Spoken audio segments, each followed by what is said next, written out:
Welcome to the ATP Project. You're with your host, Matt, Steve, and Jeff. G'day, guys. Hello. Hello. Vision precision. He's got it. Oh my gosh, That's I actually exactly said it right. You forgot the prescription bit. I am prescription. Yeah. Yeah. But yeah, when we're talking about vision. But it was funny because in rehearsal we couldn't say it once and we thought it'd be funny, but then I nailed it. Nailed it. So in terms of vision, I mean, it's a big one. Steve and I both wear glasses. So there's a lot of people out there that are wearing glasses. I used to. And the interesting thing is Once. there's lots of different issues with eyesight. I mean, we can be talking about macular degeneration. We can be talking about Retinal detachments. Oh, yeah. Cataracts. Yep. Diabetic blindness. Forgot about that one before. Floaters and flashes and sparks that Drug-induced I've blindness. always wondered what they are. Yeah. Yeah. That little thing that sits there all the time, just to the bottom left of my vision, but I can never actually look straight at it. Yeah. It's floaters. Stuff. But probably the most popular issue with eyes would be age-related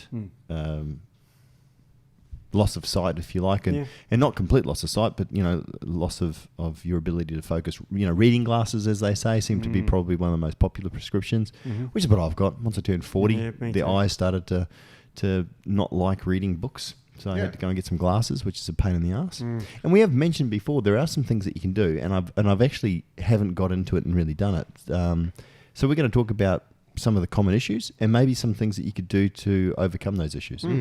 That's a cool bit. Absolutely. Even common prescription medications can cause eye problems. We'll talk about that. And diseases that not necessarily of the eye, but can affect the eye, like we mentioned, diabetes. It's a classic one for eye problems. Really funny story. When I was very young, just born, my father was a fiend for licorice. So he used to eat huge amounts of licorice. He ate so much licorice that the little capillaries in the back of his eyes actually became congested.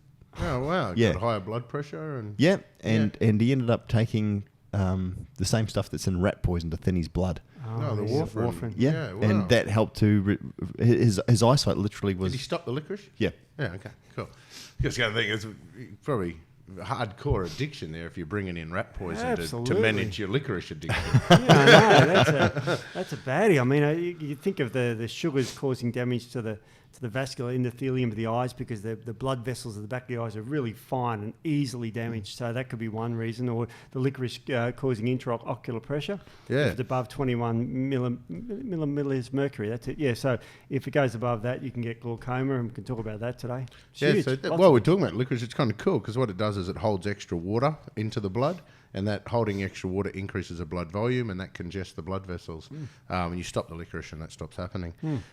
So hopefully today too we clear up a little bit of confusion about some of these terms, the medical terms compared to what the familiar terms are. And we were even discussing it just before the podcast, just sitting there going, now just so we got it straight, because sometimes I reckon a lot of the problems that we have between the general public and their medical professionals is just choice of words. And you can't expect the medical professional to understand all of the words, but you also can't expect the general population to know all of the lingo for the medical professionals. So, for example, we're talking before about myopia or how do you even say it, Steve? Is it myopia or myopia? Yeah, myopia. Myopia if you're English, I guess. Well, we are. No, I can't pretend it. Myopia is in America when we talk about that. Oh, really? Yeah. So, and that is what we call nearsighted. And with nearsightedness, it means you can see near. Okay, so someone tells you you've got nearsightedness, it means that you are okay to see up close, but you'll struggle to see into the distance. So classic sign. Yeah, classic sign is like, I was about to say a classic sign is when you're driving, people that struggle to see the traffic lights and the street signs and that sort of stuff further down the road. But if you're a child, that'll also explain you could probably struggle to read the blackboard. As a child reading and driving at the same time. I was going to say, I don't see too many children. We don't recommend that. So otherwise that children see it as they probably struggle at school to see the blackboards and that sort of stuff, and it's when they find out quickly. It's a major problem these days because the best protective effect of a child from prevention getting this disease is going outside. And why is that? Because they get a horizon to look at instead of a wall or a screen? Exactly. They're not, well, I'm going to grossly exaggerate here, but a lot of kids go through life a lot like this these days, whereas in 40 years ago when I was a kid, you would go outside, play on your bike, and you'd have to focus your vision in the distance a lot. So kids don't do that these days as much, and so they have eye problems. It's massive. And so what actually, while we're talking about this, so what we're looking at is hyperopia, is the ability to, that's far-sightedness. So they're the people that can see the horizon really well, but when they try to bring their eyes back to read a book in front of them, then it's all blurry and they can't see. That's me, and that's me. Steve. So what we're looking at here is an interesting feature with that is the two different nervous systems, the autonomic nervous systems that are part. We talk about all the time, stress axis and all that sort of stuff, but we can be caught in dominant in one nervous system over the others. Now, the sympathetic nervous system that helps us deal with stress and survival, but also helps us deal with immune activation, inflammation, toxic exposure, electromagnetic stress, and all those things will drive the sympathetic nervous system. That is the nervous system that we have acquired and inherited as our survival mechanism to be able to get the hell out of there. Now, in an acute stress response, you're not going to be bothering to read a map. Your eyes are going to go straight through and find a horizon. We're going to find the exit. So the sympathetic nervous system allows us to see far, okay? The parasympathetic nervous system, that's the same nervous system that does sleep, digestion, detox, meditation, focus and attention to detail, that allows your eyes to come in close. A lot of people have a problem actually just switching between the two. So if someone's stuck in the sympathetic nervous system because of stress and anxiety, worry, panic, fear of the unknown, fear of failure, any of those sort of things that might be driving that stress nervous system, their body's trying to get them to see straight through this and off to the horizon. At the same time, it'll think long-term memory is more important than short-term memory. So a lot of people have struggle reading up something up close, but also remembering what they've read. They go to the optometrist, they do these assessments. They're also a little bit anxious at the optometrist. Their nervous system's not exactly balancing and allowing them, their eyes, to go from far to close. Yes. So what happens in that instance, we've got a nervous system telling the muscles to change the way the lens is working. So before we assume an eye defect and needs to be user glasses, then there are some opportunity for us, especially in the kids, to actually work at ways of retraining that muscle to get better at seeing to the horizon and then seeing up close. What and about older sometimes people? it's just exercise. Yeah, old people too, because of the muscle. But mainly when we're talking about in the early stages, I see a lot of people that just go down the path of glasses really early, when there's also other things that they could be doing that they're not. For example, training the muscle by spending 5 minutes every hour staring at the horizon. If you're stuck in an office or if you're stuck studying and your eyes are up here, then take some time out to look far. A common example is when kids go to school, if they look at this for long enough, if they look at the pad in front of them long enough, they will be able to focus. But then when they look back up at the board, everything's blurry. And then they look at the board for a while and it starts to clear up, and then they look back at their pad and it's blurry. So that's just a problem switching between the two, and that's controlled by your nervous system and your muscle. So balancing the sympathetic, parasympathetic nervous systems by stress and meditations and different ways of taking away burden, such as inflammation, oxidative stress, electromagnetic radiations and things, at the same time as focusing on your meditation study ability to bring it in close. So or they can use those flippers. Remember those flippers? There's people can actually get a paragraph and they use these little glasses that make their eyes see differently to train the muscle to quickly bring that, to change the way that lens focuses. So that would be interesting, because I would, if they had these glasses that you could wear and they said, right, here's the exercise that you have to do and we're going to actually strengthen the muscle, I'd buy those. Yeah. So with can you buy the them? long-term goal. Yeah, because I used to wear glasses when I was in school. And then I had a discussion with the optometrist about the opportunity, how likely this is to fix it. And typically do people come back and get weaker and weaker prescriptions until they don't need glasses, or do they typically come back and get stronger and stronger? Yeah, of course. And they said, normally it's stronger and stronger. Once you're nearsighted and that sort of stuff. So we went for another opportunity using these flippers where we did these little exercises every day. Yeah. And then also once you had that understanding of, it's not an eye defect, it's a muscle nerve thing, and it does come in, and you just become a little bit more patient and actually allow your eyes to work a different way, and you do your different exercises, and all of a sudden you can actually train the different parts of the nervous system. You talk horizon, but as you said before, if you're looking at the paper in front of you, but then you're looking, say, 5-6 meters away. Yeah. Is that far enough, or do you need to look further? Far down the road as you can. It's all about getting those eyes to extend out past. That's why I always try to get those offices where I actually can see something. I don't even care if it's across an industrial estate roofs or something. If I can see something far into the horizon, it allows your eyes to go out And that's what Steve-O was saying before. Spend too much time in your early life indoors with everything up close, or even not indoors, but just a screen or a book in front. I mean, it's funny, isn't it? It's stereotypical of the kids at school who were really good bookworms, and almost all of them ended up with glasses before they'd finished grade 12. Yeah. It's funny, isn't it? Yeah. And the drug, we found some studies comparing drug. So like medications that, like atropine, medications that directly interact with these nerves, the side effects of those is the changing in the vision. So like, this isn't a weird hippie theory. This is an actual thing that if I give you a drug that blocks the parasympathetic nervous system, then you can't read. So just coming back before we go on to that, so especially for those people that start requiring reading glasses around that age of 40, and I think that's relatively common, there's a potential through exercise and potentially some other things that you can do, again, removal of stress and maybe some other compounds to actually reverse your degradation of your eyesight. Yeah, absolutely. And if you go back and onto a web page and have a look at use that search bar to look for any information we write up about the sympathetic nervous system or the HPA axis and stress, and you'll see the symptom pictures of someone that's nervous system's imbalanced. And if you've got symptoms all over your body of a nervous system imbalance,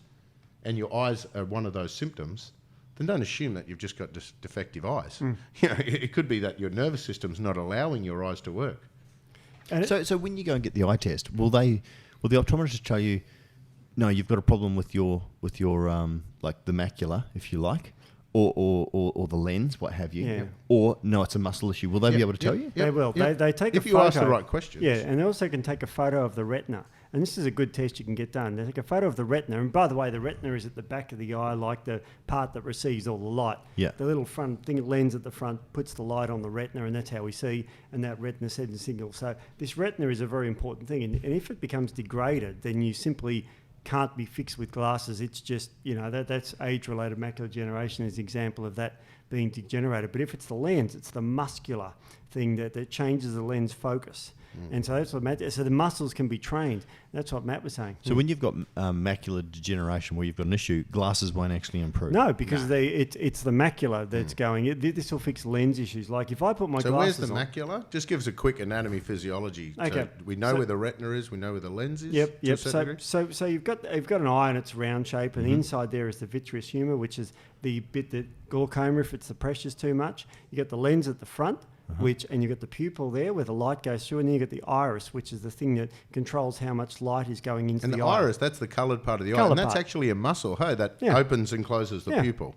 It's like if you've ever seen an aperture of a camera, and some people don't, but it opens and closes and lets a certain amount of light in. So at night time, your pupils are dilated to see things, and they're closed off when there's a lot of bright light. And that's completely normal and completely healthy. So at the back, you've got this thing where it projects the light on, and then you've got a nerve that sends it straight to the brain called the optic nerve, surprisingly. So the macula is part of that back of the retina there, which receives all the light. So unfortunately, you can get some real bad damage to the back of the eye, and the glasses won't affect it. But at the front, the lens thing, like if I put my glasses on, my eyes are perfect for reading. All of a sudden perfect. So if my macula was screwed, the vision goes down like this. You get like tunnel vision, right? And it's really a bad disease. And we can talk about the treatments for that, because there's lots of treatments for that. Oh, we definitely need and to preventions. talk about that. Yeah, well, Fred Hollows, I think, wasn't he the pioneer in helping a lot with that sort of thing? So, he was an amazing surgeon for the eyes, and the eyes are really important. We were just talking about that with our sound guy, Matt. I won't say this, Matt, just before this, and how important the eyes are to the human psyche. I mean, bad eyes is a real, like I'm a little bit deaf from being in a muso for, eons, and you're like, a bit of a laugh about it, I don't really care. But when your eyes start to go, everyone freaks out about that. It's too important to ignore, and a lot of people ignore it. And what Matt's saying is correcting the eyes with musculature thing. That's absolutely important. Sounds pretty cool. So we talk a lot about exercise in our podcast and in this business, but no one talks about eye exercises. It's an important thing to do. So what we were talking about there was the muscles and the nerves that control the lens. So otherwise the lens, so the weird thing is our lens, which I don't know, lenses are hard. They're hard little things. So we're talking about the ability to manipulate the shape of that lens and how it directs the light. So therefore, the lens must have to have a certain amount of flexibility or And so what happens when our lens loses its flexibility and it loses its integrity, that's cataracts. Yeah. So when we get cataracts and we get that cloudy lens, which is why you can see cataracts looking at someone, the lens which sits inside our pupil starts to become opaque, and you can actually see that looking at someone. You go, man, you're about to go blind. Like my You dog. know this. I can see it. Yeah. My dog. Oh, yeah. Like I look at Yeah. my dog now, and it's like you can see this in the light. You can see this cloudy. Yeah, exactly. And so Flat that's the face has got cataracts. to be that. So another, while we're talking about your dog and dogs, when they got a nice, neat lens and the light goes through it, that's why, and with animals, they can see better at night because they got these reflective mirror-like things at the back of their eyes. So when the light comes in, it reflects it and increases the amount of light that hits into the optic nerve so they can see better at dark. And that's why their eyes reflect when we shine a light at them at night, because the actual mirror is shooting that light back at us through that pupil hole. It's pretty cool. Yeah, it is kind of Like cool. you're from northern Queensland and you shine lights in The crocodiles. crocodiles. and Oh, man, I went once. I did this drive around Australia once, and like when you're running, you're coming into a town and it's like late, so they don't bother trying to make you pay to camp. They just say, just go set up your tent, and then in the morning you pop into the shop and let them know what's happened. So we did that. Just popped into the shop, and because no one was there to tell us where to camp, we just thought, we'll just find anywhere really cool to camp. And I did that, and then I went to the shop next day, and they said, yeah, you're right. No one ever asked me where I was pitching my tent. So anyway, a couple of days later, I'm on a croc spotting tour into the evening, and croc spotting tour, and we're cruising along in this boat, and they're going, oh, look at this pillock. This galar's gone and put his tent right next to the bloody croc, with all the croc. And we're cruising along, looking at all these crocs, that's just like everywhere, crocs everywhere. And then we scan up, and then we see my tent just behind it. And they go, look at this idiot. I'm like, oh, geez. Yeah, what a dork. Yeah. So I had to get really drunk that night, so I wasn't freaking out about crocodiles when I went home, because there was no way I was going to move the tent. Oh, it's too much effort. So I was going to say, you got drunk so you couldn't run from a crocodile. No, we did the zip up.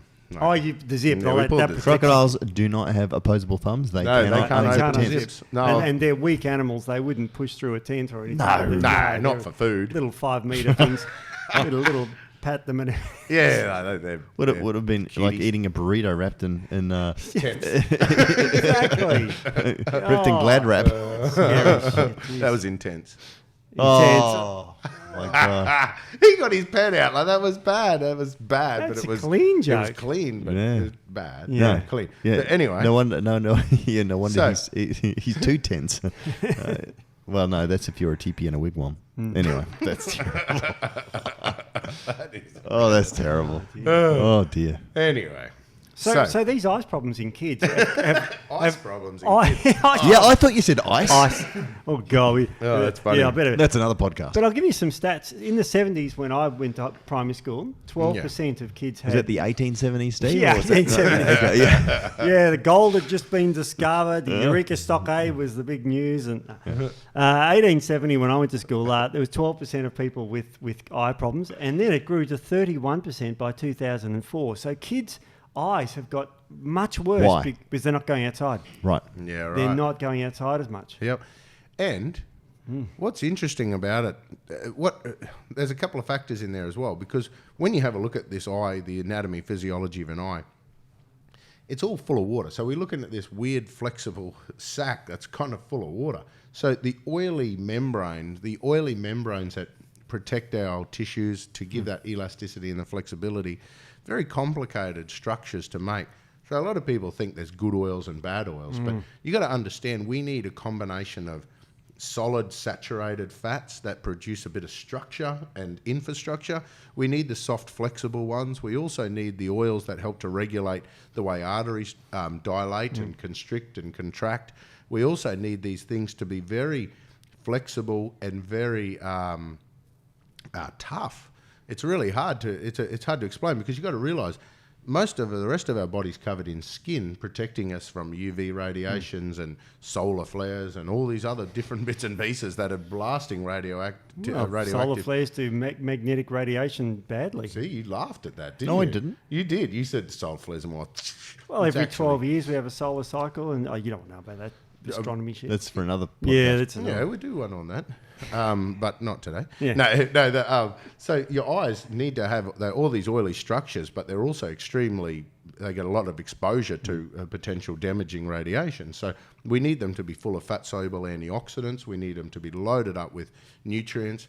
And we need all different types of oils. There's some studies where they believe EPA and DHA was the oil of choice, that fish oil. And there's now people are making modified forms of this fish oil so they don't convert into other forms, so they pretty much stay in that supplemental form. But that can create an imbalance. And they've done these studies showing that if you overdose on DHA from fish oil in comparison to things like arachidonic acid, which we find in breast milks and eggs and lots of other nuts and seeds and grains, and we're not getting adequate linoleic acid from other omega-6s and not enough precursor linolenic acid. So basically, if you take DHA exclusively, your body is more susceptible to oxidative damage in the eyes. And those people actually got worse photo damage from exposure to light and more damage into the eye, causing premature aging. Do you want to know a bit of chemistry behind that or not? Yeah, bring it on. I love that. Yeah. Okay, so DHA is a very unsaturated fat. It goes through all the desaturase enzymes, deltic, anyway. So it's very unsaturated. Now, what that means... Just before you go on, just so for perspective, because no one knows what that means. Yeah, I'm going to So saturated, solid, huh? It's solid at room temperature, and it means that between the carbon bonds, there's only one little electron sticking the carbon together. In double bonds or unsaturated, there's two, sometimes three, but mainly two. Now, if there's two there, one can easily break off and form a free radical. And DHA has a lot of what they call double bonds in it, which means they're very, very unstable. Stable fats are like the saturated fats. You can cook with at a high temperature. You can't cook with DHA at high temperature. It'll just burns up because it turns into a free radical and stinks and has all terrible things. That's why you cook fish at low temperatures, relatively low fridge. So this is the problem. And of course, you look at the literature and, DHA is fantastic for the eyes, cop it down, and people swallow tablets of it, and it's just overwhelms the eye, and you get free radical damage, and the eyes get screwed from age-related macular degeneration. Yeah. Steve, have you watched Mrs. Doubtfire? Yeah, he is in the 90s, yeah. Yeah, you know what? I'm watching this stuff again because my kids are getting into it, right? Oh, really? Fantastic. Yeah, they just had their 25. They got together and they had this reunion. It was really cool. I mean, obviously, minus Robin Williams. Unfortunately, that was really sad. But you're kind of like the dinosaur guy off. Do you remember that dude? I remember that dude. Kind of like, and then the dinosaur comes, very, very intelligent. And Matt's kind of a little bit like Robin Williams. Yeah. Only when my kids are on fire. Mrs. Doubtfire. Oh, But the dinosaur guy was boring and put everyone to sleep. Doubtfire lovies. But anyway, Steve, I thought that was interesting. So I just had just an observation. He was a scientist in the show too. He was cool, man. He rocked it. He was cool dinosaur guy. He ends up becoming the postman in the end. I always thought spoiler Steve alert. more looked like Bob Down. Bob Down. That Do I comedian. sound like Bob Down? You do actually, and you look like him. And I sound know, like isn't him. that Just need some You blonde are hair. Bob Down. A terrible Looks like a claim duck to and quacks fame. like a duck Oh. and goes to a Mardi Gras like a duck. It's Steve Ducks don't go to Mardi Gras. Oh. So we were talking about how important it is to have the flexible oils and all that sort of stuff. So we've mentioned that nervous system can control the lens, and that's all through muscles as well. So any other part of the body where we've got nerve, muscle that need rehabilitation, we'd create an exercise rehabilitation program for that. So I suggest... Can you write one? People do that. Yeah, you can actually. You can. And I tell you, there's some really interesting ones. I wrote up a eye exercise program based on a heap of information I got out of Leonardo da Vinci, a book about how to be like Leonardo da Vinci. I thought would be kind of cool. So I actually went through this book and started writing down a lot of little exercises of things that he used to do on a daily basis because he was all about symmetry. Yes. And he's all about balance. He's balancing everything, He was the pioneer of the whole gender neutral sort of thing, So this whole... what he And used aesthetics to do. in terms of... Yeah, and apparently people used to turn up and just to watch him do his morning walk. Like his symmetry, everything about him. He was all about that perfect symmetry and everything. But what he used to do is lots of exercises. And in regards to his study, and before he went ahead and did a whole heap of stuff, he used to do this little ritual, a visual, like seeing far. And I wrote up a version of it for a mate of mine that was playing golf and that sort of stuff as well. And he found it made a massive difference. Really? So just to help, and so I'll show you because I did. Well, the I've funny written thing is stuff we've up, got- and it fits perfectly with all of this science. Well, we've got access to all this sort of stuff. And there's lots of things that I look at in terms of science versus nature. And I'll always give nature the first crack and try and work out things naturally without intervention. Yep. Like I've been talking to Steve a lot about the LASIK and the smile surgery, which is... what's really funny with that as well too is that, and there's different types as well too. But LASIK, I think most people understand, and So what is it? So because what while we're talking about nearsighted and farsighted and the ability to focus. So what I've never researched much with surgery. What actually do they do to allow you to see up close? So I've only looked at it from my point of view, which obviously I'm farsighted or long-sighted. I can't see near, which again is probably the most popular form of surgery for people that are nearsighted. Farsighted. So LASIK surgery was developed, I believe, in the 90s, and it's still probably the most popular form of surgery today, where they actually take incisions into the actual front of the eye itself, and they actually go down, I think, a fair ways. It takes a bit of time for it, and they reshape it. They reshape the lens effectively, which then gives you pretty good sight. And the feedback in most cases is excellent vision, 20/20 vision. So, Steve, does that mean that we don't need to use the muscles and nerves to change the lens? Like the lenses change shape? They change the lens. They change the lens. So what does that change farsighted, or does it change the opposite vision as well? I'll explain a bit about how a lens works, and you have to think of a lens as being like, and I hope people are videoing, but basically like a semicircle joined together. That's the shape. It's a circle, lens. Steve. Well, a squash. Sort of is, isn't it? How can I better explain this? It's like, have you ever seen? People have seen lenses where they bulge in the middle and then they're skinny at the ends. And light comes in, and as a light goes through to a more dense medium, it burns. It bends. Okay, it bends the light towards, so it makes a focal point at the back of the eye, and that. Supposed to like a magnifying glass. I think exactly most like of a us have magnifying. seen those, And we haven't all burnt ants, but you've seen. No, you have. You're an ass. Oh, geez, yeah, that's years ago, unfortunately. But yeah, so you focus the light to a specific point, and that point's supposed to hit the back of the retina, and that means it's perfect vision. Now, if you get myopia, which focuses closer to the front of the eye or back, then it's wrong. So they reshape the lens so the light will naturally hit the right spots. So you don't need glasses anymore, and that's how. But that's when you're reading. Yeah. So what about when he goes to look at horizon? Is he still going to be able to find the horizon, or is he going to crash? No, he'll be fine because his muscles are okay for doing that. So it naturally does that. Yeah. Yeah. So anyway, the next part of surgery was one called smile surgery, which is something even newer. Costs a little bit more. It's less invasive. Basically, they can actually do the surgery in the eye within around about 28 seconds. So you're under there for less than half an hour. It costs more. And it costs, but not that much more. You're talking a couple of $1,000s extra, if that makes sense overall. I mean, I wouldn't tell them to rush. If No, my eyes, I wouldn't make them feel obligated to do it in under 30 seconds. Take a full minute. It's less invasive. So the recovery time and also the complications are a lot less. Mind you, you're looking at 99%, success rate on all these things. Yeah. However, of course, I went looking for the real negatives, and I found one actually here in Australia in Brisbane. And in fact, one of the clinics that I was looking at going to, just for some advice before I came and spoke to you and say, hey, is there a way that I can really attack this naturally first before I consider going through surgery? And it scared the living crap out of me because these guys went and had surgery at a clinic here in Brisbane, and I'm sure this has happened before in other places as well too. Surgery was a success. Though, mind you, I heard one doctor stuffed up someone's eyesight because he had the wrong tools but went ahead and did the surgery anyway. I mean, that is still in practice, by the way. Anyway, and that's here in Brisbane, in Australia. So anyway, so you always have to be aware to make sure you get a competent surgeon. Secondly, what happened with this group of people here in Brisbane, and actually, I think in one of the papers, maybe the Courier Mail or something like that, half a dozen of them had surgery. They then have eye drops, which they give them to help with the recovery. They changed out the compounding chemist down in New South Wales, who was actually banned from practicing compounding chemist for humans at the time. This eye surgery clinic contracted him to make the eye drops when they shouldn't have. No. He used the right, and I forget, Steve, I think I mentioned this to you. So he used the right compound but the wrong binder to it. So he used, I forget what. Would have been a sulfate. It was. He used a sulfate instead of he used something else, which obviously then burned the retina. These guys ended up needing a eye transplant, effectively, like a whole macular transplant.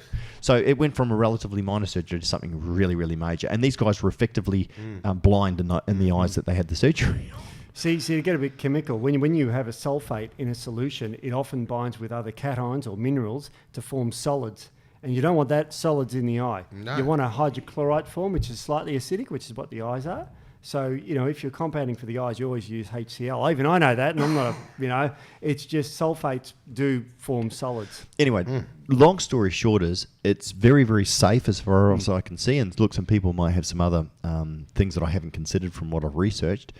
Most people are ecstatically happy with the results that they get. And I mean, for people that have had glasses, especially from a young age, they feel like they've got a new lease in life, like all of a sudden everything's in high definition. It's like going from a standard TV to a high def TV. But there is obviously downside. So if there's ways naturally that we can do the eye exercises, maybe some supplements, and I know astaxanthin was one we spoke about many years ago. While you mentioned supplementation, it's like, yes, that's my thing. I'll jump in here.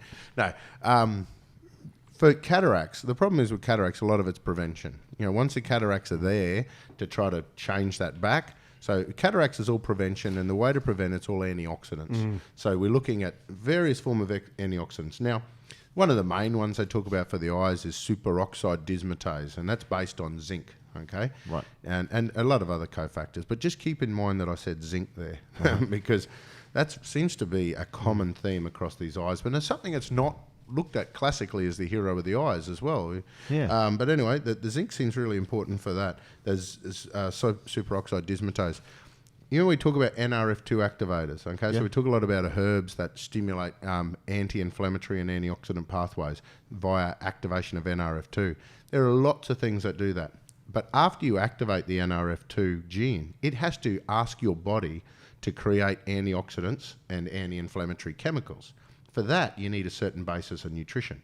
So for every NRF2 activator I can list, which is a lot of the herbal sort of stuff like the turmerics and the ashwagandhas and these other things that have got a good reputation for looking after eyes via NRF2 activation. Same with things like bilberry, which is a very famous eye product, and it works through NRF2 activation. Their effects are limited by your nutrient availability, in particular your ability to have B vitamins, zinc, and a good essential fatty acid basis, and not just EPA DHA. We're seeing this, so for all the research coming out showing EPA DHA is amazing, we're finding equal amounts of research showing that it's working more like a drug than a natural compound when they use it that way. So we need to remember the benefits around the place. For example, arachidonic acid is becoming more and more important. Arachidonic acid was always looked at as evil. It's an enemy. Because it's inflammation. But it's also anti-inflammatory. Okay, it also helps to. It's at 4-lax, I think it is. I always say I'm wrong. Eicosanoids or what are they? Eicosanoids. These little suckers that regulate inflammation and blood vessel dilation. It's extremely important for dilation of blood vessels and delivery of nutrients into areas. And through that mechanism, it's important for healing. It's important for regeneration. It's important for repair. And you can totally wipe out your arachidonic acid with enough selective eating and that sort of stuff. A lot of people that dodge animal proteins and dodge a lot of other bits and pieces like that, and predominantly only eat omega-3 oils and dodge omega-6 significantly, they don't get the right ratios. So there's going to be a lot of vegans, let's face it. I mean, absolutely. Missing, not getting enough omega-6, which we find typically in meat. Grain-fed meat, and normally meat's supposed to be omega-3 because it's supposed to be eating grass. Good point. Yeah, so grass-fed meat is high in omega-3. It's like the ratios in a grass-fed beast of omega-6 to omega-3 is about 2 to 1. Yep.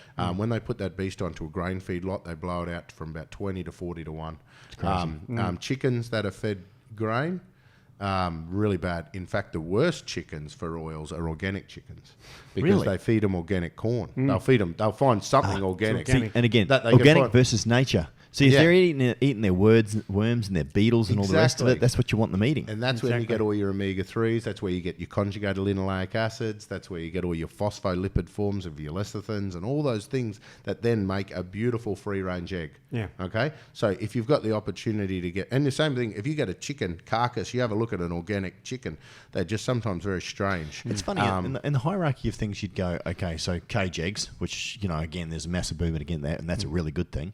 And then you'd say, well, okay, and then up from there you've got your free range, and then above that you've got your organic. It's probably the free range is actually... Free range is much better. And not just the eggs, but also the chicken, because the actual oil ratios in the chicken, there's almost no omega-3 oils in the... there was a study, we able to find a reference, I remember a study which showed the organic chickens had almost no omega-3 oils. They're all dominated by omega-6. And everyone's going, oh, look how healthy they are. It's like, you got a big fat marbled breast. So can I upset the vegans too, just for 1 second? No, you may not. Nah. No, but Because anyway. I was going to talk about lutein, which is one of its best forms, absorbable forms, is in eggs. Oh, The you yolk. would do that. You can say that again. We can say that. So where else is it available from in kale, vegetable sources? Kale. spinach, those sorts of leafy greens. Yep. They're found in very. So a great breakfast would be like an omelette with those greens in it, with capsicum, with the. That doesn't help vegans. Oh, that's what I'm saying. I've just upset the vegans. No, No, you but- don't have to have the eggs. So you can just have the yeah. kale? And most of the bodybuilders are having egg white omelets too, remember? Oh, yeah, They're they- throwing the yolk away as evil. So that a lot of the good stuff is in the yolk. That's where you get your phospholipids, that's where you get your lecithins, that's where you're going to get your luteins. Yes, taste, that's and where you you're get gonna your get cholesterol for your brain, and Yeah. even though that's evil, and it's like. But as far as vegans are concerned then, so kale and Yeah, spinach is probably some good sources that they could use? Yeah, try to have it with some fats because that will be absorbed better. Because they're fats, all the carotenoids are typically fat soluble. Right. A lot of people think they're water soluble. They're fat soluble nutrients. Okay. So all the like beta carotene's fat soluble, lycopene's fat soluble, astaxanthin. And it's The only reason Interesting. why I asked Steve is, sorry, Matt, is that the amount of questions that we're getting from vegans at the moment, it actually surprises me. I mean, in terms of the market, there's a lot of people moving to vegans for all sorts of reasons, and it's important, I think, for us to be able to make sure that we give them alternatives, Well, let me Steve, that are going to help them. tell them something fascinating, because they're going to be reading all this research about fish oil, and they're going to be thinking they have to have fish oil all the time. And then when they realise that they're going to have to compromise with their vegan beliefs to have fish oil, or they're going to look for other vegan sources of EPA, DHA, the next most likely scenario, don't eat the krill, that's the whale food, and it's still little shrimp. Yeah, it's still not And vegan. then algae is the next one. Yeah. So algal sources of DHA is fine, but algae is a toxic sponge, man. Yeah. So if you're looking for an algal DHA, man, track it down and find out where they're growing this algae. Most of the world's algae comes from places where their water's not real nice. That's why algae grows there I very thought they well. were growing in tropical, beautiful Like places Hawaii? like Hawaii. Yeah, yeah. Underneath So- airports. Yeah. So in Hawaii, they got the algae farms in Hawaii live underneath the airports near the military bases and at the estuaries, and they're soaking up. Like we fly out of our airport here, and they have a similar little ponds of bits and pieces. I have no idea what they're collecting in our airport. I thought it was trying to contain the mess. But they do that in algal farms. The rest of it's coming out of Japan. I've got Fukushima. Yeah, because they love that radioactive iodine. Makes them grow. thrive. Makes them grow. But the question I've got for you then, and maybe this is a conversation for another day. Maybe we could just do a pure vegan problems or vegan issues That's a good podcast idea. because there's so many vegan confines solutions. that they have. Because Vegan solutions. That's like, right. I like to joke around, but the funny thing is it's doable, and it's actually doable really well. And if you actually put in a little bit of effort, you're capable of doing everything through the vegan diet better. But So- but the big thing for me, how do they vaccinate? huh? How do vegans 'Cause vaccinate? They use eggs. Yeah. They use egg, they use monkey, they use cow, they use Fetus. abated fetuses. So, and it's funny, and I was just listening to a 7-minute disposition from the vaccine court in America that was talking to, I forget his name, is like considered to be the grandfather of vaccinations. Yeah. And they were just saying, absolutely, there is pig, there is ape, there is guinea pig. They Lots of use egg, aborted isn't it? Yeah. fetuses in vaccines. So how do vegans then get vaccination?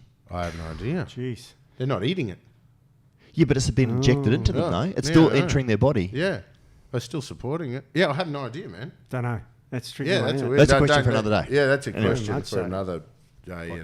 All right. So wow. you were talking about zinc and the importance of zinc in the eyes. Yeah. I want to harp on that a bit because Yeah. you're talking about essential fatty acids. Because of this zinc. is a big thing, and while we're talking about vegans as well, so algae, you can get EPA, DHA in algae. The problem is, when you overdose on things like EPA, DHA, they are downstream from the precursors. So what that means is, if you're loading up on the end result of something, typically the body makes an assumption that you're getting a lot of the precursor stuff. And in fact, if you overload too much of the end result, a message goes back and saying, stop making it. We've got too much. What I'm saying is, when you supplement with EPA, DHA directly from fish oil and algae sources, it sends a message back to the whole essential fatty acid cascade, switching off the conversion pathways to stop you from making any more EPA, DHA. Because obviously your conversion pathways are running too fast. It's the only reason why you'd have none of the precursors and lots of the end result. Does that make sense? Very much so. You might see that with testosterone supplementation. Yeah, negative feedback there. Negative feedback. If I was to inject loads of testosterone in my body's production would stop or reduce dramatically and stop, and my LH levels, luteinizing hormone levels, will plummet to say, hey, stop making it, and my testes would atrophy. Yeah. Just, do you want me to do that again? No, it's I like like you the sucked sound. them in. Then. Atrophy. What are you sucking on the... How did you do that? I don't know if you have to edit that bit out. No, I think it's fine. It's just Don't make weird. that noise. It's just that's Doing grossing it. me You out. know, every time you make that noise, my testicles do that too. I don't know why. They seem to disappear. But yeah, you're like a cold... Steve's like a cold shower. Maybe I should have thought a better example than testes going... Stop doing that. You did that again, Steve. I'm coming over and I'm going to slap you. Change it to something like... like a purr. So anyway. So what are we talking about? No, I was talking about essential Negative fatty feedback. acid. I'm talking about oil. I've and got you- some negative feedback. Well, as soon as I mention oil, he starts thinking I about think we're going to get testicles. negative feedback from the listeners after. Yeah.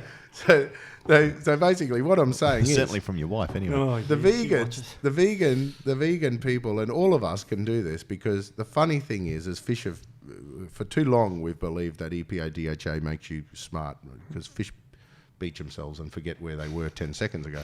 So, like, I mean, obviously it doesn't make you a genius. But the thing is, what you got to realise is, when you eat nuts and seeds and when you eat plants, they all contain all these oils, okay? We can convert these oils through to the EPA DHA if we have adequate nutrition.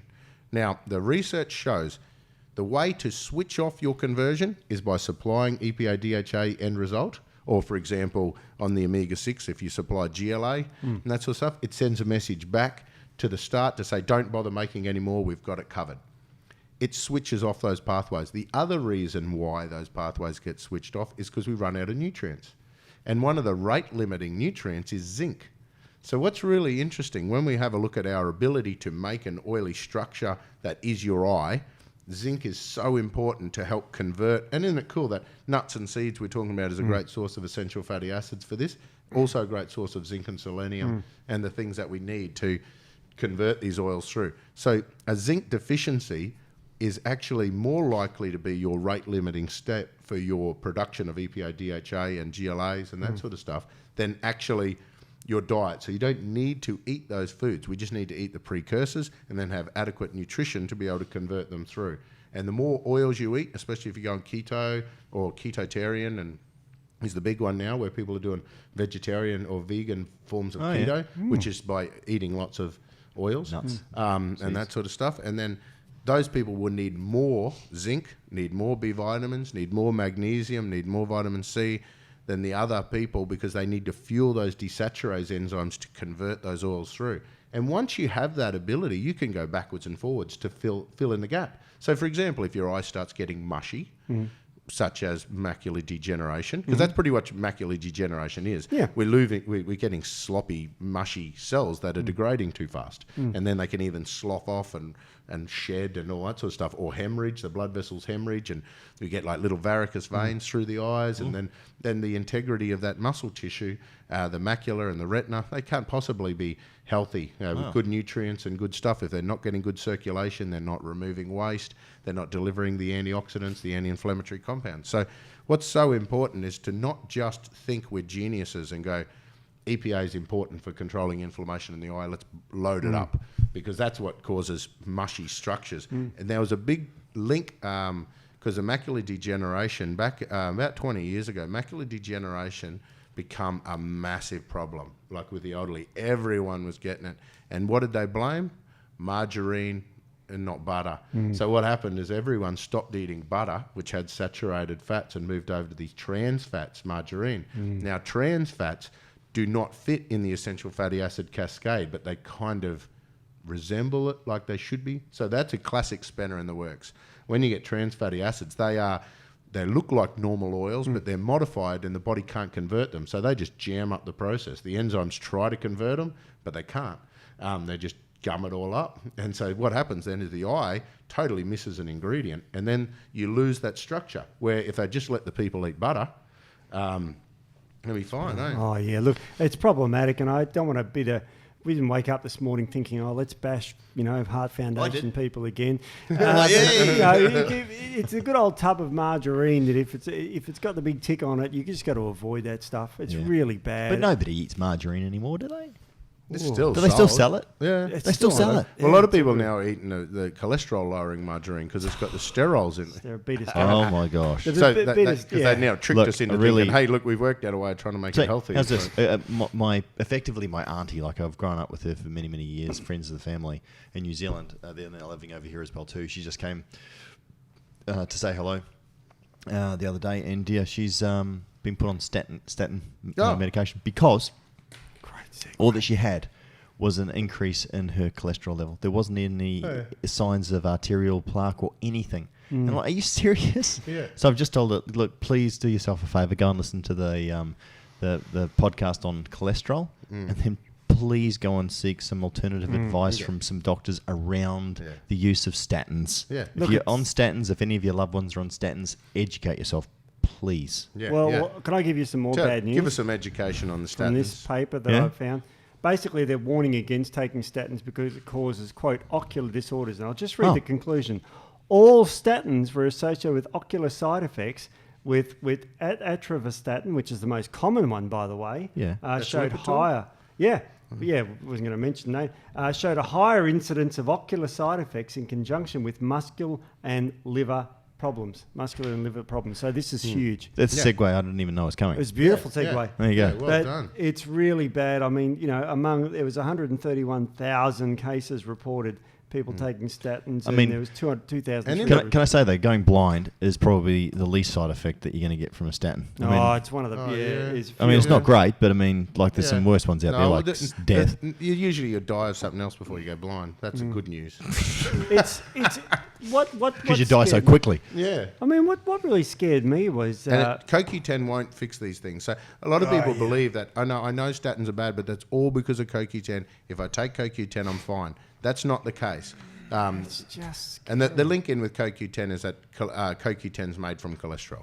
And so when they stop that cholesterol processes, they're also blocking CoQ10. They're also blocking the rest of your hormones. Yeah, it's a band-aid on a bullet hole. One in 50 get ocular events if they're on statins. 1 in 50.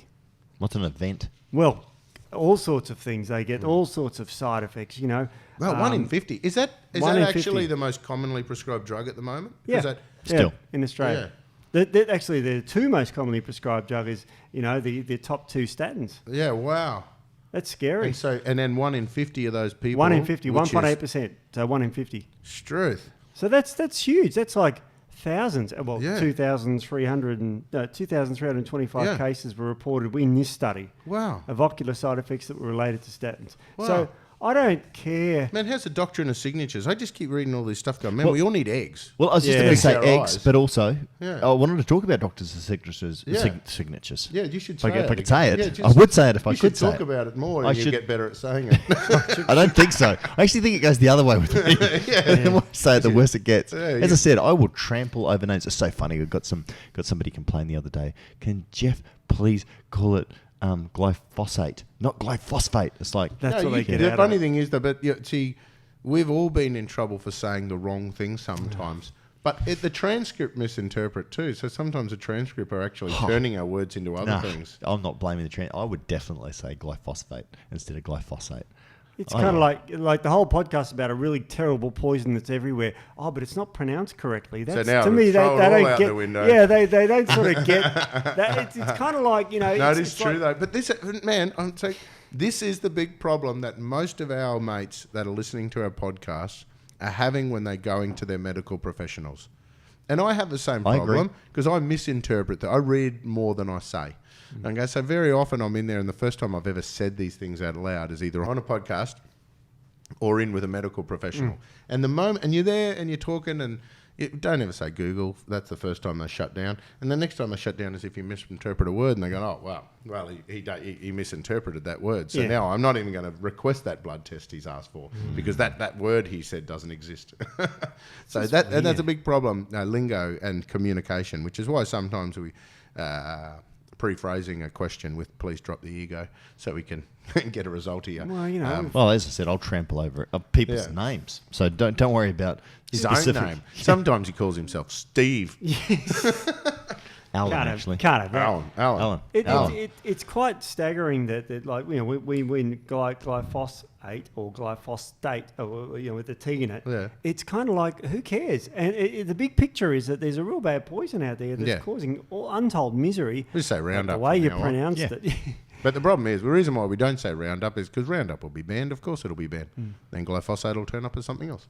Oh, yeah. With that POA evil thing. So anyway, what are we talking about? Let's Well, talk we're about talking something about signatures. interesting. Doctrine of signatures. Look, carrot looks like an eye. Yeah. So let's talk carotenoids. Well, That's there's where lots we're of getting those. at. Yep. So all the carotenoids seem to have a benefit for the eyes. They do. And the main reason why is because they're fat soluble and they're antioxidant. Is that right, Steve? That's right, yeah. So they live in oily structures and they stop oily structures from being damaged from all sorts of radiation and oxidative stress. Can't possibly eat carrots though, man, The problem is, what? because they're high in sugar. Well, go. I'm not going to go 6-pack abs. Go for the purples.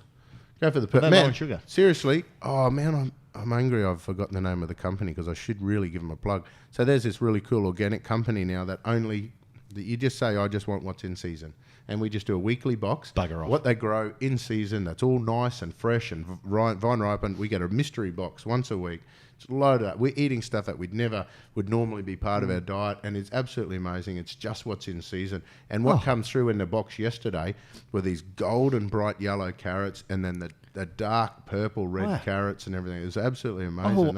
I want a mystery box. Well, I lined up that anyone that uses, I can get you 30% off. $30 off or something, your order. Oh my gosh, Or is this some a shit. network marketing scam? Am I No, gonna no, come it's to the your wife- place? no. Look, there's 2 circles. No. You're this circle. No, because No. you too can be a diamond. What? If you just, how many friends you got? Typically 1 Not in many. 10. I tried. I'd be useless at network marketing. I have 3 friends. So carotenoids, again, this is a common theme that seems to be in all of our podcasts. Nature knows best. Don't pick a carotenoid like a synthetic retinol or something and expect it to fix your eyes, beta-carotene. or just beta carotene and expect it to work, because it doesn't. You need a nice big variety. Some of them are called, so some carotenoids and vitamin A's and that sort of stuff, so we can get preformed vitamin A, we can get provitamin A, then we get all these other carotenoids that got nothing really to do with vitamin A, but they actually live in the same area, work in the same way, and we need a big balance of those. That's things like the things that end in xanthan, so astaxanthin and which is found in salmon. Suddenly forgotten the rest of the xanthans. Oh, On is list it of xanthan? zeaxanthins. Zeaxanthin? They're all coming out of the algae and the shrimps, and they're the things that give the colour to your salmon and that sort of stuff. And they can actually go through and saturate into our fatty tissue and protect it from damage. Then we got the other carotenoids like the lycopenes, the luteins, and all those other compounds that we need a big variety of, all different colours. There's 600 carotenoids that Oh, are on, shit, I'm glad I stopped it. So, yeah, you want to name them all? No, we No. don't have a clue. No. But it's very important. And also you need zinc. Again, I'm going to broken record time to convert the beta or the carotenoids through to vitamin A. I had no idea Exactly. that zinc was so important. Yeah. For that. I mean, obviously zinc. 500 enzymes, over 500 enzymes. Well, it's I always involved quote in. that. Yeah. But I mean, most of the time, especially, from where I came from, zinc was always spoken about, especially for testosterone support for males, Yep. obviously skin health, hair, nails, that sort of stuff.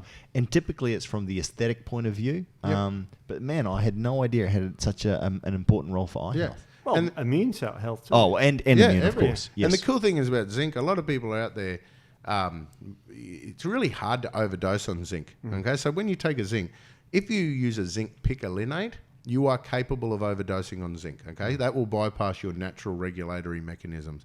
Most other forms of zinc, if you take too much, you'll get nausea. Okay, you'll get vomity and spewy. So your body won't allow you to take too much because it just sits in the gut. The problem with taking too much zinc, for those people that think, again, more is better, is that it can bind to iron and calcium. Through those mechanisms, you can deplete your calcium, which is your on switch for your nerves and bones, of course, and that can create some fatigue. But also the iron, you get lower blood volume if you're predisposed to anemias and that sort of stuff, or weird sickle cell anemias or other blood vessel disorders that might be contributing to your eye problem. Overdosing on zinc to fix your eyes might deplete your blood volume, and so it's just be very careful to make sure you do zinc properly. And don't do zinc picolinates. I never used to use zinc. The only times I've ever used zinc picolinates in my clinic was for people with cryptopyrrosis, where they're schizophrenic with cryptopyrrole disorders. It used to be the gold standard. All that you ever heard about when I'm talking about in the late 90s, early 2000s, it was all picolinate. I think I used to call it. So do you know what that is? Oh, see, that's another one. Polynicotinate. Well, I think it's the same as aluminum and aluminium. It depends where you come from. It doesn't matter. Well, so the way picolinate works, for those that don't know, so when we take eat stuff, our pancreas actually makes it into a picolinate form to be absorbed. Secretes picolinic acid. So that actually binds to the zinc and acts like a carrier. Yeah. Polynicotinate? Yeah, that's a different That's form, a different B3. one. But there's that was found in glucose tolerance factor. Yeah, glucose GDT. The yeast with chromium. Yeah. So the whole picolinate thing is basically picolinic acid secreted from the pancreas, and that helps absorb some of these minerals, particularly the two valents, the zinc ones, copper, those sort of things. So if you take picolinate, it bypasses that regulatory process and it just gets absorbed, full stop, which everyone thinks, oh, beauty, I want more zinc. Too much zinc suppresses the immune system, causes all sorts suppresses the... Isn't it funny how typically you find too much of a good thing is evil? Yep. Isn't it? Isn't that always the way, though? Pretty but much. yet people always say, especially in the supplementation industry, because it's a game of numbers, the more I put in, the better it is. You think 50 milligrams is good. Well, I've got 100. Oh, you got 100. That's nothing. I've got 200. Yeah, and my 200 only cost $5. Yeah. Well, it's cheaper. More for less. I had to buy some melatonin recently, and they were trying to upsell me because I only get like 3 or 5 milligrams. They're trying to upsell me to 15 milligrams for half the price. Why? I said, I don't want 15 milligrams. I don't want 15 milligrams. And they said, but it's cheaper. So. No, I use... It's funny because I was looking at that as well too when I was younger as well too. Coming from the industry where I used to sell supplements, more is better. So I always got 3, and then I went to 5, and then it was like 10. Yeah. And I'm like, actually, I found that 10 didn't work for me as well as what 3 does. Yeah, exactly. So I use 3 all the time now. Thank you, Steve. Yeah, that's right. Just hooked me I use up. 3. But the funny, like you can use 10s and 20s for cancer. We used to use brain cancer or breast cancer. Yeah. But it's for sleeping. 3 is a good dose. Yeah, it's great. great. I know. And I sleep like an absolute bear. You can go up to 9 and midway 6. And Anyway, back to the eyes. Eyes. What we're talking about, sticking carrots in your eyes. Yeah, don't do it. You eat them. And you'll get the carotenoids that way. It's typically better. It's a lot better. And that protects against age-related macular degeneration. There was a study done, there was a few studies done, and they used some of the carotenoids, but they used synthetic vitamin E for some reason. Yeah. Right. Weirdly. Tocopherol? DL. Tocopherol, or what did you say? Tocopherol. I call it tocopherol. That's fine. Anyway. Again, I'll trample. That's fine, you idiots. I'm going to get a... You know what? I'm going to get hate mail. It's going to be signed from Steve. You flipping idiot. Yeah. Can't believe you said tocopherol. Oh, That's how I say it. I don't know. I could be wrong. It's just you're wrong, Steve. I'm wrong. Did you hear what he said? What did you say? He said David Duchovny. What the hell is that? Oh, yeah. He's an actor from the X-Files. Yeah, the DL form. DL form. I laughed down my nose at you, you swine. You tocopherol type. Tocopherol. Can't stand you and your people. You're laughing at me now. What the hell? It's all fun and games when we're laughing at you and Jeff. Yeah, exactly. There's 8 forms of vitamin E. I mean, and they pick on one, and they pick a synthetic one to these trials. No wonder they don't get the great results. Yeah, exactly. But is it a loaded study? Is it designed to fail? Do you find that companies will set them up to fail, or is it just ignorance? Ignorance. But what they're trying to replicate, I think, most of the time is what people are using. So here's the thing. If people are using synthetic vitamins and then they're doing trials on that, then no wonder they're coming back and saying vitamins are useless. Yeah. A lot of it goes down to what... See, you got to realise, if I wanted to give a trial on a vitamin E found in nature, okay, what do I got to go get a plant? I got to try to measure all of these different forms in the plant to standardise it. I got to try to then get consistency in that, enough of that for the trial. I then got to control the way they eat it, the way they take it, and also got to control the way they process it if there's processing involved to maintain that one group of compounds. Alternatively, I could try to extract that from a plant and then have a natural variation. A lot of the times trying to actually measure it's really hard. So when they actually look at all of those sort of process it's like a proof of concept trial, these. So for when they come to proof of concept trial, it's like, what's the easiest way to do it? We just do a D-alpha tocopherol. We got some in the back. It's cheap. It's easy. We can make it any time. Hopefully it works.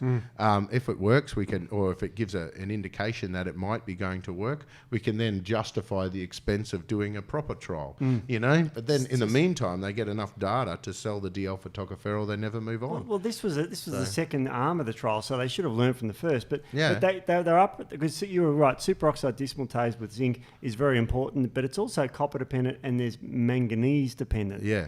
And they forgot the manganese. yeah. I was gonna say, but they- also they give you bloody zinc oxide, Yeah. knowing full well that most of us have got an abundance of copper. Like we've got too much copper, a lot of us. So they go give you copper as well, because that's part of the enzyme. And then they give you a zinc oxide that you don't absorb. So they create a relative excess of copper with a relative deficiency of zinc. Yeah. Because they can actually deplete zinc from your body. So if they're giving you a form of zinc that's not being absorbed to match up with things like copper and manganese to make this particular enzyme, it will actually take zinc from your body to soak up the copper and the manganese. Do you know the funny thing is as the company ATP Science has grown, one of the standards that we had for ourselves was obviously to produce products that work, products from great sources that we knew that would obviously get a result. And it's funny because I really want to do an expose on just the levels that we go to. And we've mentioned it before in the podcast. Now we're ISO 9001, GMP, HACCP. You know, the work that we do with, you know, food sciences. Hated by all the suppliers and manufacturers. Apparently, it's kind of funny, but I mean, again, we're keeping them on their toes, which is great. And what is it that John West had? You know, that John West says, you know, we're the best because, you know, Of what we reject. of what we reject, right? So other companies take what we reject, and we're known the industry for that, which is kind of cool. But the next phase, if you like, is actually doing controlled university trials, which we're now starting to do, which is super, super cool. And we're not only doing it here, we're also going to be doing it in the US as well too. Yeah. US. We've got some great people. Well, the funny thing is as well too, I mean, even in the industry that we're in, we have people constantly saying, oh, you know, ATP products are too expensive, and here you can buy this one and it combines several of them. They're horseshit. They really are. Yeah. Because what they're doing is they're using the lowest, most inferior compounds and trying to replicate. And it's very difficult to be able to show you what it is, but the proof is in the pudding. If you're getting results, stick on that supplement, no matter where it comes from. When you know, you know. Like it's hard. There's that analogy of my wife used this beautiful analogy that talks about, you know, where she used to walk around in this big black warehouse with a flashlight, like a little torch, and whatever she shone the torch on, she could see it, but it was only enough just to see what was exactly right in front of that torchlight. And then when she moved the torch, she can focus on that. She reckons, after our conversations, she reckons it's like someone just walked into this warehouse, flicked on the lights, realised that she was just looking at one tiny shelf of one massive bag, and the shelves extended far back and high up to the roof and everywhere. And this warehouse on every one of these nooks and crannies was something amazing. And then the light got turned off again. But she knows it's there. Like now we know there is so much more to the story. It's so hard to just accept what we're given on that superficial level, because we know the stories and the history that's behind it all. And once you know that stuff, you can't unknow it. And all of a sudden you become so skeptical of everything. But the good news is in amongst all of that stuff, there is the right path. There is the right way to do it. It's just a matter of actually trying to get the access to that information and getting enough people to hear it and believe it. Because, Jeff, you got heaps of cool sayings. One of them's like, a lie gets all the way around the world before the truth gets its pants on. And it's so hard to unlearn and that sort of stuff. Yeah. Oh, I thought that was yours. No, I So stole a lot it of from these Winston Churchill. Really, you stole these things? Yes. Here I was thinking you were like some sort of philosopher. Forget I follow Winston. you around with a pen and paper writing this stuff What down. about what Voltaire said? What do you say? I will fight for your right. I may disagree with what you have to say, but I'll fight to the death for your right to be able to say it. Yeah. Who was the one that says, I'll never die for my beliefs because I could be wrong? I think it was Mark Twain. Was this? I think it was Bob Marley that said, put that in your pipe and smoke it. That's the one I'm going to be using. Yeah, he would have. Yeah. Oh, But anyway, so what we're looking at here is variety. Nature knows best. Try to get big varieties of things. There's not one carotenoid that's going to fix your eyes that you should load up ridiculously on. There's not one type of oil that your eye is made of that you can use to regenerate it. There's not one particular nutritional cofactor. There's a variety of cofactors. So when we need it, we need them all in good quality forms, because it makes me annoyed all these zinc, copper formulas for superoxide dismutase that use the most pathetic, horrible ingredients just because I don't know how the hell they get away with making a claim on superoxide dismutase, macular degeneration, and then using ingredients like zinc oxide. Yeah, it's ridiculous. I just can't understand. But it's cheap. That, you can do that through and you Austell, can market it. but you can do that with an Austell number Yeah, because it's allowing you to do TGA that. doesn't care about the form used in it. They just say it's got zinc, therefore zinc has this claim. Yeah. That's how it works. I'm not making that up. No. It's crazy, huh? Look, there's enough of the population now that understand that there is not all apples are, let's compare apples with apples, not apples with oranges. So we need all of our dark green leafy veggies. You need all your carrots. You need all that sort of stuff. You need, and go for the purple weird ones and everything like that. Garlic has got some amazing effects at also protecting the macula, aiding a circulation. So use lots of garlic. Very garlic good antioxidant. keeps coming. Have we done an episode just on garlic? No, we haven't. And we should, because it's an ingredient that I always love. I promote. I just cannot put in a product. You have to eat it. Yeah, you have to. And eat not it. just because I don't want to buy a garlicky product, but You want fresh garlic. you need And it's that, easy to get, You Matt. need that odor release to occur inside you. Yep. Yeah. So Yeah, awesome. Yep. Did you want to talk about the gut retina axis? no, I want you to. Oh, okay. The But gut, let me say one more thing, okay, go for it. because I got one more herb on my list after garlic. Ooh, we got one. Two, turmeric, Turmeric. I knew you were going to say that. Yes, that's the goal. and rosemary. Yes. And it's so cool you've mentioned those herbs because they're brilliant for the gut as well. Garlic good for the gut and all those ones. Turmeric is brilliant for the gut. And the gut retina axis is a new study that's been published talking about that the gut microbiome affects your age-related macular degeneration. Wow. Yeah, we all knew that sugars are bad for your eyes because they cause diabetes and stuffs your blood vessels up. But sugar stuffs your microbiome up, which stuffs your gut retinal axis. Does it have a double impact, or is that the mode of action? Double impact. Right. I mean, because a lot of people say, "Oh, I'm eating sugar, but I'm burning it off," or whatever rubbish like that. Still gets in the gut. Still upsets your gut microbiome before it even gets in your body to be burnt off. So your gut is extremely important for the health of your eyes. Yeah, right. And it's because of the low-grade inflammation that's going on, and we've talked about it a lot here. I won't reiterate it, but basically you want a healthy gut, so you reduce your inflammation, and the inflammation damages the blood vessels in your eyes. Could you reiterate what you just said then? Reiterate Did he for say Grant. reiterate? No, reliterate Did he? it for Grant. He didn't say reiterate. He said reiterate. No, that's Reliterate. Grant. No, you're just hearing Grant saying reliterate. Reliterate. every time. Let me reliterate that for you. Yeah, and we're gonna measure once and cut twice. Yeah. Really? Yeah. Okay. And I'm stuck between a Rock and a dark rock and place. a dark place. Is the best Or you can, cross the I's and dot the T's? You can do that. Yeah, that's another one. I've heard people say that. Grant, he's got all of his sayings mixed up. Oh, It's I love awesome. it. I just I sit love there and I just like to laugh at him sometimes. there's Makes me feel great- better about myself. Yeah. I mean, it is funny. But Grant's a good guy. But Not really. Oh, Bit of he's an all arse. right. I like him. He's a ranger. He's a ringer. Oh, yeah, I forgot about that. I forgot about that He's too. great. He's Oh, got no yeah. soul, but he's a great Yeah, guy. that's If he right. dies, Yeah. he turns Great into a guy. vampire. Do you know that's what the Greek believe? What, the redheads? Redheads, they used to burn them with fire because they believed that once they died, They burn them with fire. Yeah. Burn them with fire. Because, whatever they say in Greek, because they thought that they would turn into zombies. Burn them with fire. Sparta. So the gut important for your eyes. I mean, who Oh, would have yeah. guessed? Who would have guessed the Oh, yeah. bowel, eyes? But it has to be. I mean, it's all in the same body, and the gut's controlling the whole bloody lot. And this is a review paper published 2018 October, so last month.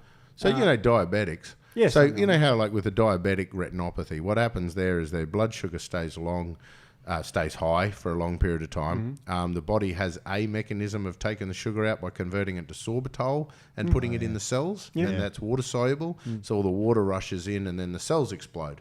So that's what happens with diabetic retinopathy. For the rest of us that might binge on sugars or like have periods with high blood sugar, can we create a similar thing like that, or is that exclusive to diabetics? the Well, lucky no, bastards? you upset your gut microbiome having lots of fructose Yeah. and glucose because fructose is absorbed slowly. Yeah. It's got a GI of 20.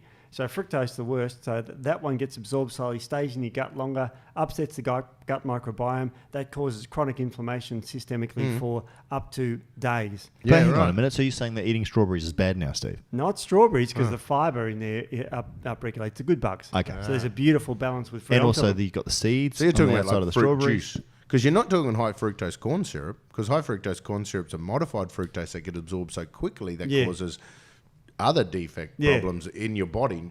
It causes advanced glycosylated. I just wanted to make sure that people aren't hearing fructose bad, therefore I can't eat fruit. No, so fruit you're not saying is that? good. Yes. Fruit is good. We're talking about the refined fructose that you find in terrible... Everything. Or what about even just juicing, Steve? I mean, they're concentrating the fructose. That's stupid too, I think. I mean, it really isn't a good idea to take out the valuable part of a fruit. But hang on, Steve. If you do juicing, I like juicing. You do not juice doo-doo. I do. But you do doo-doo juice? With my dodos. But anyway, no, what I was going to say... what were we talking about? I don't know. Juicing. You're squeezing the juice out of doo-doo a minute ago. So when I do juice, let me take you back to East. When I do juice, but hey, don't knock it unless you tried it. But what I was going to say, your do juice. I brought some in for you. But what I was going to say is that if you cold press a juice, Steve-O, you do get natural amounts of fibre still left over of the pulp, right? Yeah. But I mean, I like juicing. I like juicing turmeric. I like juicing celery. I like juicing these sorts of things. And if you still have some of the fibre in there, that's fine because that balances it all out. But there are chains that just juice and throw the pith out. You know, the people drink a lot of that stuff, high in sugar. And you take the pith? Yeah, you take the pith. What do you do with the pith?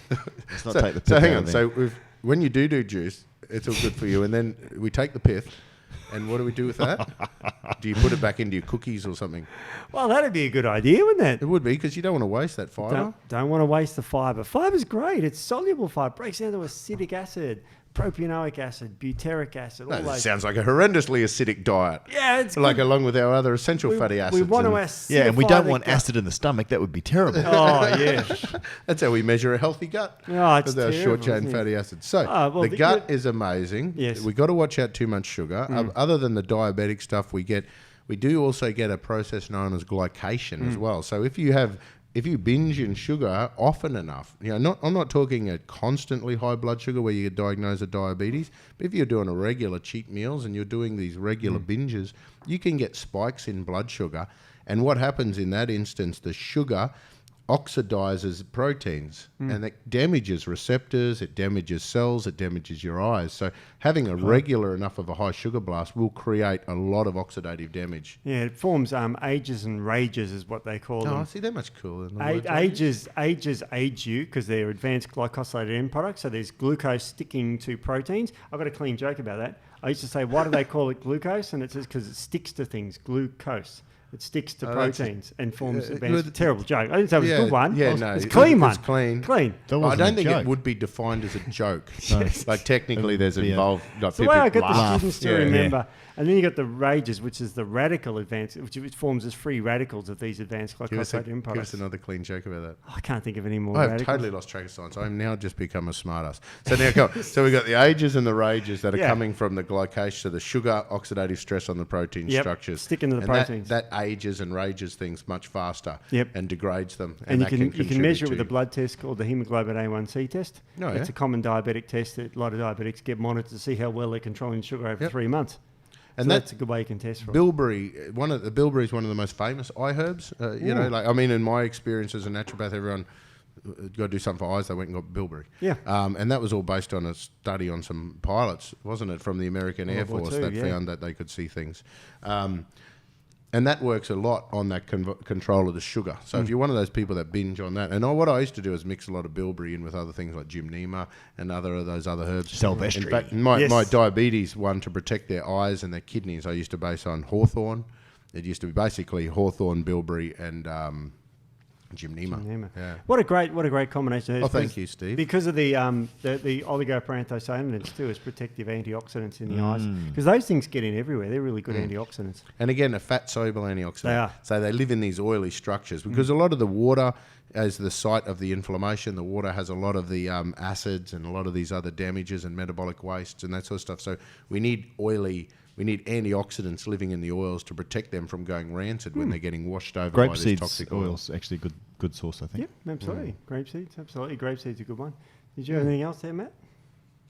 So, quickly, in terms of and I know that you've said that obviously food is the base for good eye health and exercise as well too, but some of the supplements, Matt, again, in terms of, and I know you're saying there's no magic bullet. There's not a supplement you can go out there and take and all of a sudden your eyesight's going to be better. No.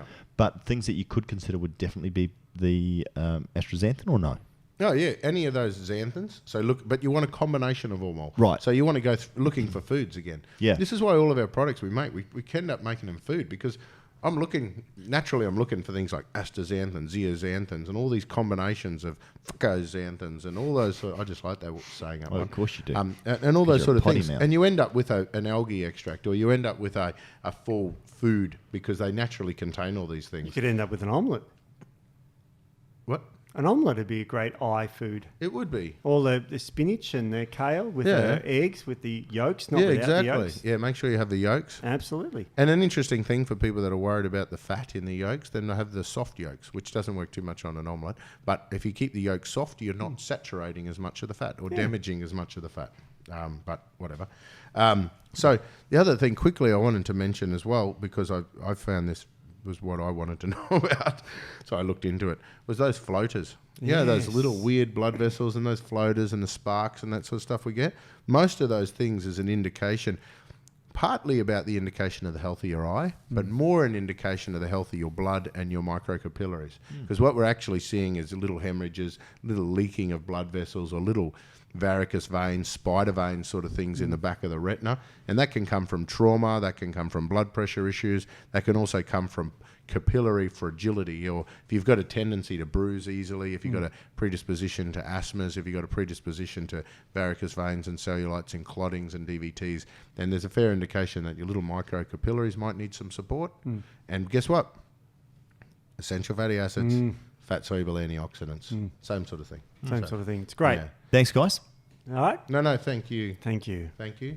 Thank you. Thank you both.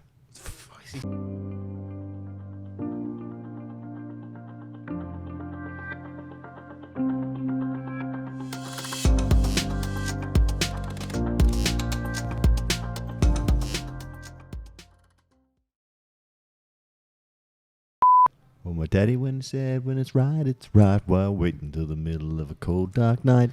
Star rocket in flight. Woo. Afternoon delight. Afternoon delight. Woombawa, a woombawa, a woombawa, a woombawa, a woombawa, a woombawa, a woombawa. You got that? Don't edit that out.